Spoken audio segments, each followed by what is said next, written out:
everyone, today I am starting a chapter that is electricity. ठीक है, तुम्हें पता है ये फिर जो है ना इलेक्ट्रिसिटी मेन सोर्स है एनर्जी का। वो कैसे तुम्हें पता है? हीटिंग पर्पज हो,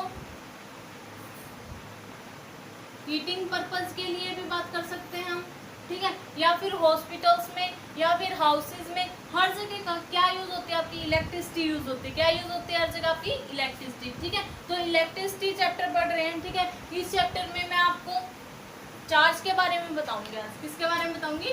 चार्ज कि चार्ज क्या होता है। ठीक है, सबसे पहले जो चार्ज है, ठीक है, चार्ज को किससे रिप्रेजेंट करते हैं? आप क्यू से रिप्रेजेंट करते हैं। चार्ज को किससे रिप्रेजेंट करते हो? क्यू से रिप्रेजेंट करते हो। देखो चार्ज क्या होता है? चार्ज जो है ना फंडामेंटल यूनिट होती है ऑफ एन एटम। ठीक है, एटम की जो है ना फंडामेंटल यूनिट क्या कहलाती है? चार्ज कहलाती है। हम कहते हैं it is the fundamental unit of charge.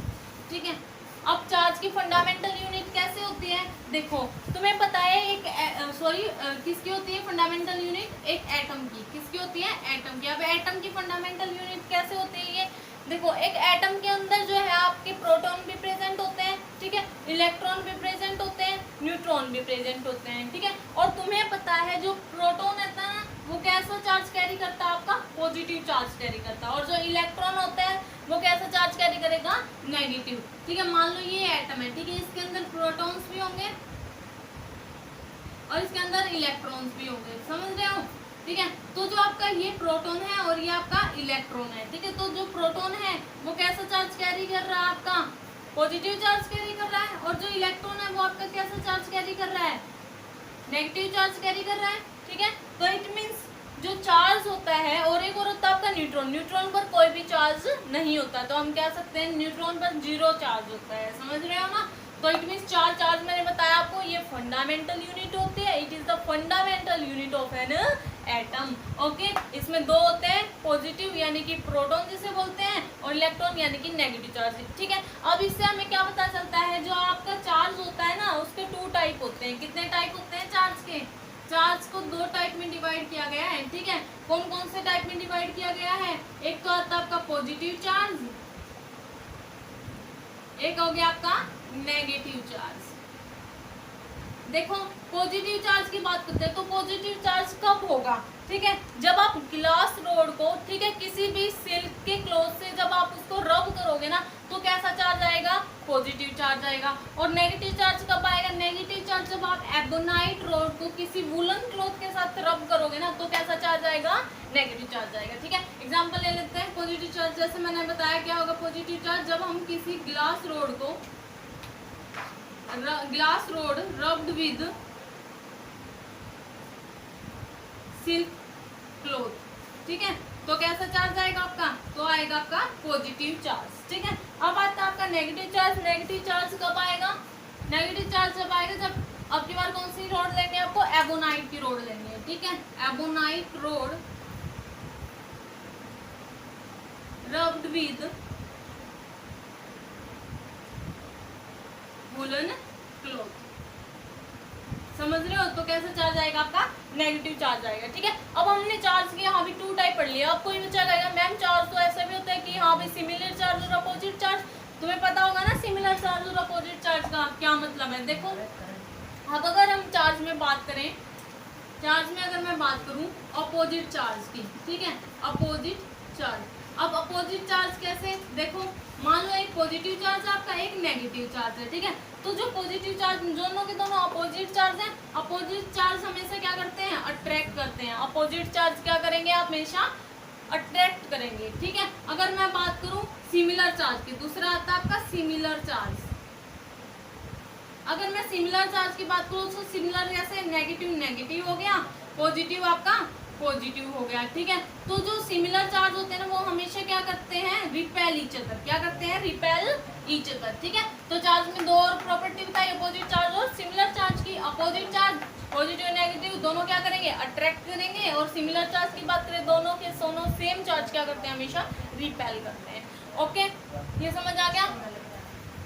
अब आता है आपका चार्ज। हाँ भी चार्ज की एसआई यूनिट क्या होती है? ठीक है, इतना सा पढ़ा। अब कोई भी पूछ लेने लग जाए मैम एसआई यूनिट बताओ आप चार्ज की, एसआई यूनिट कैसे बताओगे? एसआई यूनिट जो होती है चार्ज की वो क्या होती है? कूलम। क्या होते हैं? कूलम। ठीक है, तो जो कूलम है वो क्या है? एसआई यूनिट है किसकी? चार्ज की। सी से रिप्रेजेंट करते हैं इसको, समझ रहे हो? तो एसआई यूनिट क्या है? कूलम है, समझ रहे हैं? अगर आपको बोल दिया जाए कि मैम वन कूलम में नंबर ऑफ इलेक्ट्रॉन कैसे निकालोगे, कितने होंगे नंबर ऑफ इलेक्ट्रॉन, कितने मिलेंगे? यानी कि उसने वन कूलम यानी कि क्या दे दिया आपको? चार्ज दे दिया। कूलम मैंने बताया किसकी यूनिट होती है? चार्ज की। और चार्ज को किससे रिप्रेजेंट करते हैं? क्यू से रिप्रेजेंट करते हैं। इसको ऐसे लिख लो, ठीक है, या ऐसे लिख लो, कैसे लिख दो, लेकिन क्यू से रिप्रेजेंट करते हैं किसको?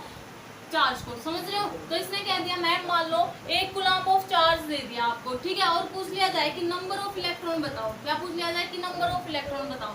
तो आपने फॉर्मूला पढ़ा होगा q is equal to n ही होता है, ठीक है। यहाँ आपको वन कूलम चार्ज दे रखा है, एन निकालना है, और ये आपको पता है कितना होता है? नंबर ऑफ इलेक्ट्रॉन भी पता होगा ना आपको, 1.6 × 10⁻⁹ ओके। अब देखो निकालो अभी नंबर ऑफ इलेक्ट्रॉन कैसे निकालोगे? यहाँ मल्टीप्लाई 1 2 दिन से जाके डिवाइड हो जाएगा, ठीक है। अब क्यू आपको दे दिया 1 कूलम, उसके बाद इलेक्ट्रॉन कितने होते हैं? 1.6 × 10⁻⁻⁹ ओके। अब इसको सोल्व करो, अब इसको क्या करो? सोल्व करो। देखो अब सोल्व कैसे करोगे? मान लो आपको दे दिया जाए 1 कूलम डिवाइड बाय 1.6 × 10⁻⁻ कितनी हो जाएगी? -19, ठीक है। इसको ऊपर ले जाओ, क्या हो जाएगी? पावर जो है ना वो प्लस में चली जाएगी, ठीक है। ये डिवाइड बाय 1.6। अब इसको डिवाइड करोगे, इसको हटा दो, यहाँ कितनी आ जाएगी? 10⁻⁻ क्या रह जाएगी? 18। और जब इसको 1 से डिवाइड करोगे, यहाँ 1 था ना 1 कूलम चार्ज, तो 1 को जब इससे डिवाइड करोगे तो आपका आ जाएगा लगभग 6.25 के अकॉर्डिंग आ जाएगा, और पीछे क्या आ जाएगा?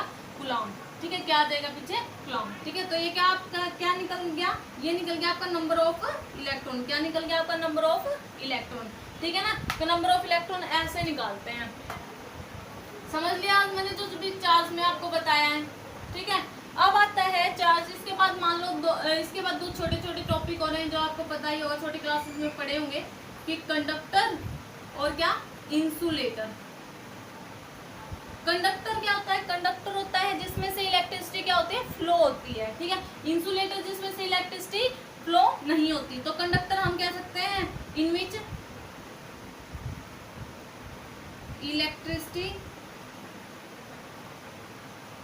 कैन फ्लो, या हम कह सकते हैं these are those substance in which electricity can flow is called conductor. Insulator can not be, electricity can not be, electricity can not be flow, उसको क्या बोलते हो आप? इंसुलेटर बोलते हो। अब देखो एग्जांपल देखो, मान लो कंडक्टर में आप एग्जांपल ले सकते हो कॉपर, सिल्वर, किसी का भी एग्जांपल ले लो, समझ रहे हो? इनमें से क्या होती है आपकी इलेक्ट्रिसिटी जो है ना वो क्या होती है? फ्लो होती है। क्या क्या ले सकते हो आप? ले सकते हो कॉपर, सिल्वर। उसके बाद अगर मैं बात करूँ इंसुलेटर, इंसुलेटर में वुड का एग्जांपल ले सकते हो आप, ठीक है। वुड क्या है? एक इंसुलेटर है जिसमें से इलेक्ट्रिसिटी जो है फ्लो नहीं हो सकती। तो क्या है ये? पढ़ा मैंने कंडक्टर और इंसुलेटर, समझ गए? इसके बाद आता है आपका एक मेन टॉपिक आता है पोटेंशियल, ठीक है। क्या आता है आपका? पोटेंशियल, ठीक है। अब ये देखो पोटेंशियल या पोटेंशियल डिफरेंस, ये क्या होता है? ठीक है, देखो पोटेंशियल क्या होता है? इसको हम बोलते हैं इलेक्ट्रिक पोटेंशियल। क्या बोलते हैं इसको?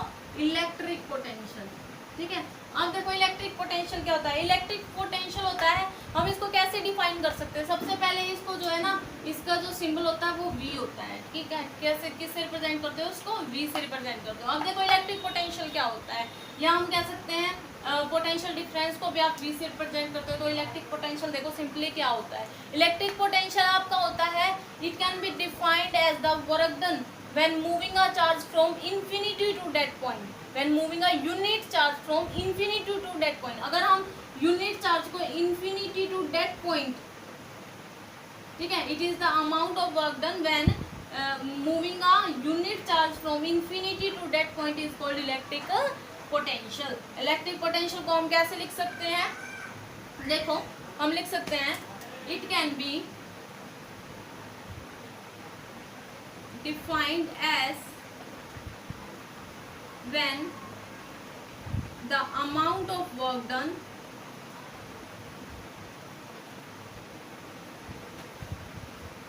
moving from यूनिट चार्ज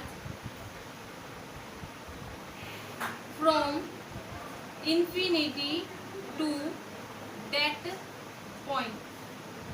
अगर इंफिनिटी से लेकर हम यूनिट चार्ज को डेट उस पॉइंट तक लाते हैं तो उसको क्या बोलते हैं हम? Electric potential. क्या बोलेंगे? Electrical potential. ओके, अब आता है इसके बाद आता है आपका पोटेंशियल डिफरेंस। क्या आएगा आपका? Potential difference. ठीक है, पोटेंशियल डिफरेंस। और देखो पोटेंशियल डिफरेंस क्या होता है? अब इसको जो है ना हम रिप्रेजेंट करते हैं कैपिटल V से। ठीक है, ये क्या होता है? इसमें भी वही है, लेकिन इसमें क्या आएगा? From one point to another point. उसमें इंफिनिटी टू दैट पॉइंट था, इसमें क्या आएगा? From one point to another point. तो एक पोटेंशियल डिफरेंस क्या होता है? हम कह सकते हैं it can be defined as the amount of work done moving a unit charge from one point to another point. Okay, हम कह सकते हैं इसको, इसमें हम कह सकते हैं यूनिट चार्ज, या हम कह सकते हैं the work done, the amount of work done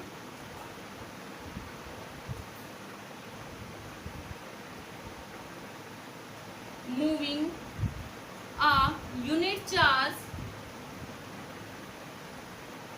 from one point to another point। ठीक है, जब हम एक पॉइंट से लेकर दूसरे पॉइंट तक जो है ना उसको वर्क डन जो यूनिट चार्ज को मूव करवाते हैं उसको क्या बोलते हैं? पोटेंशियल डिफरेंस बोलते हैं। ठीक है, अब पोटेंशियल डिफरेंस का फॉर्मूला क्या होता है? ठीक है, पढ़ा होगा आपने। क्या होता है बताओ? वर्क डन अपॉन में चार्ज। क्या होगा? वर्क डन अपॉन में चार्ज। ठीक है, तो अब देखो इसका जो फॉर्मूला होता है, हम इसको पोटेंशियल डिफरेंस, इसकी ऐसा यूनिट क्या होती है? वोल्ट। ठीक है, तो हम वोल्ट को कैसे लिख सकते हैं? वर्क डन, या यहाँ सिंपली पहले लिखो पोटेंशियल डिफरेंस इक्वल में वर्क डन डिवाइड बाय क्या लिख सकते हैं हम? क्वांटिटी ऑफ चार्ज, या हम लिख सकते हैं चार्ज। ठीक है, इसको V से ही रिप्रेजेंट करते हैं पोटेंशियल डिफरेंस को, वर्क डन को W से, और चार्ज को मैंने आपको बताया था Q से। ठीक है, तो ये क्या आपका पोटेंशियल डिफरेंस।